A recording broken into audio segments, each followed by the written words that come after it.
Kozhikode medical കോളേജിൽ അവയവം മാറി ശസ്ത്രക്രിയ ചെയ്ത സംഭവത്തിൽ അന്വേഷണ സംഘം ഇന്ന് മൊഴിയെടുക്കും. കുടുംബത്തിന്റെ പരാതിയിൽ ഡോക്ടർ ബിജോൺ ജോൺസണെതിരെ മെഡിക്കൽ നെഗ്ലിജൻസ് ആക്ട് പ്രകാരമാണ് കേസെടുത്തത്. ഡോക്ടർക്കെതിരായ നടപടിയെ കുട്ടിയുടെ കുടുംബം സ്വാഗതം ചെയ്തു. ഡോക്ടർ തന്നെ തെറ്റേറ്റു പറഞ്ഞിട്ടും KGM-CTA ഡോക്ടറെ ന്യായീകരിക്കുന്നത് എന്തുകൊണ്ടെന്നറിയില്ല എന്ന് ബന്ധുക്കൾ പറഞ്ഞു. നമ്മൾ കയ്യിൻ്റെ വിരല് കട്ട് ചെയ്യാൻ പോയിന്, പുള്ളി നാവിൻ്റെ അടിയിൽ കട്ട് ചെയ്തിട്ടാണ് വന്നത്. ചോര വരുമ്പോൾ അറിഞ്ഞത് നാവാണ് കട്ട് ചെയ്തത്. സംസാരിക്കലൊക്കെ ഉണ്ട്, സംസാരിക്കുമ്പോൾ നാവിൻ്റെ അവിടെ ഒരു വേദന ഉണ്ട്, വേറെ കുഴപ്പമൊന്നുമില്ല. ഇനി ഒറ്റ കുട്ടിയേക്കും ആർക്കും ഇനി ഇങ്ങനത്തെ ഒരു അബദ്ധം സംഭവിക്കരുതല്ലോ, അതുകൊണ്ടാണ് ഞങ്ങൾ നടപടി എടുക്കാൻ തീരുമാനിച്ചത്. പിന്നെ ഡോക്ടറെ അടുത്ത് വന്ന വീഴ്ചയാണ്, അപ്പോൾ ഇനി ഇങ്ങനത്തെ ഒരു അബദ്ധം ഡോക്ടർക്ക് ഇനി പറ്റരുത്, അതേ ഉള്ളൂ.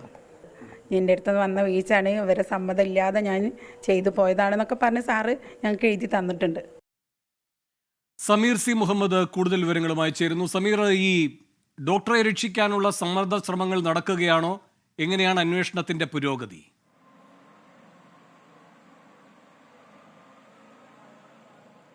വേണു, ഗുരുതരമായ വീഴ്ചയാണ് ഡോക്ടർക്ക് സംഭവിച്ചിട്ടുള്ളത്. ആ കുറ്റം അദ്ദേഹം ഏറ്റെടുക്കുകയും ചെയ്യുന്നു. തനിക്ക് തെറ്റുപറ്റി, ബന്ധുക്കളെ അറിയിക്കാതെയാണ് നാവിന് ശസ്ത്രക്രിയ നടത്തിയത് എന്ന് അദ്ദേഹം ഏറ്റുപറയുകയും അതുമാത്രമല്ല ഈ കുറിപ്പിൽ അദ്ദേഹം എഴുതി നൽകുകയും ചെയ്തിട്ടുണ്ട്.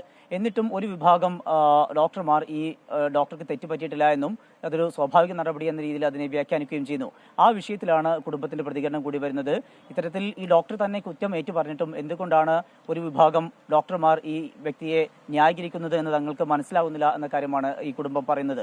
ഒപ്പം തന്നെ ഇത്തരത്തിലുള്ള സംഭവങ്ങൾ ആവർത്തിക്കാതിരിക്കാനുള്ള നടപടികൾ ഉണ്ടാകണം എന്നുള്ള ആവശ്യം കൂടി കുടുംബം മുന്നോട്ട് വയ്ക്കുന്നു.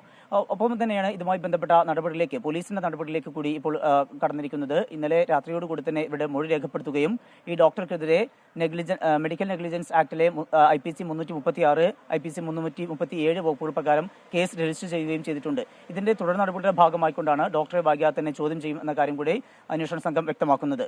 കോഴിക്കോട് മെഡിക്കൽ കോളേജ് ACP-ക്കാണ് അന്വേഷണ ചുമതല. അദ്ദേഹം അവധിയായ സാഹചര്യത്തിൽ കോഴിക്കോട് മെഡിക്കൽ കോളേജ് ടൗൺ പോലീസാണ് അന്വേഷിക്കുന്നത്. ACP-യുടെ നേതൃത്വത്തിലാണ് മൊഴിയെടുക്കുന്നതും തുടർ നടപടിയിലേക്ക് നീങ്ങുന്നതും.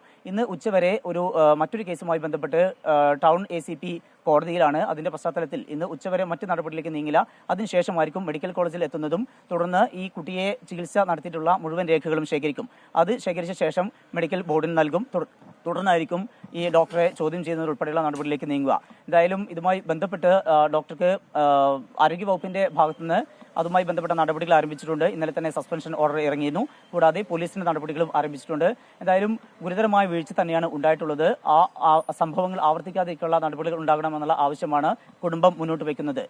ഹർഷിനയുടെ വിഷയം ഉൾപ്പെടെയുള്ള കാര്യങ്ങൾ ചൂണ്ടിക്കാട്ടിക്കൊണ്ടാണ് ഈ കുടുംബം നിയമ നടപടിയുമായിട്ട് മുന്നോട്ട് പോകുന്നത്. മറ്റൊരു പ്രധാനപ്പെട്ട കാര്യം കൂടിയുള്ളത്, ഈ ഏറ്റവും ഗുരുതരമായ ഒരു വീഴ്ച ഉണ്ടായി എന്ന് പറയുമ്പോഴും മറ്റ് തരത്തിലേക്ക്, അതായത് ഈ വിഷയം ഏറ്റു പറഞ്ഞിട്ടും ഈ ഒരു വിഭാഗം ഡോക്ടർമാർ ഈ ഡോക്ടറെ പിന്തുണയ്ക്കുന്നതിൽ വലിയൊരു അമർഷം കുടുംബത്തിനുണ്ട്. ആ കാര്യം കൂടി ഈ കുടുംബം വ്യക്തമാക്കുന്നു. വേണു, സമീർ സി മുഹമ്മദാണ് വിവരങ്ങൾ നൽകിയത്. ലോകത്തെവിടെയായാലും ഏത് സമയത്തും 24 വാർത്തകളും ഓഗ്മെന്റഡ് റിയാലിറ്റി പാക്കേജുകളും എക്സ്പ്ലെയിനറുകളും വിശദമായി കാണാൻ ഞങ്ങളുടെ YouTube ചാനൽ നിങ്ങൾക്ക് സബ്സ്ക്രൈബ് ചെയ്യാം.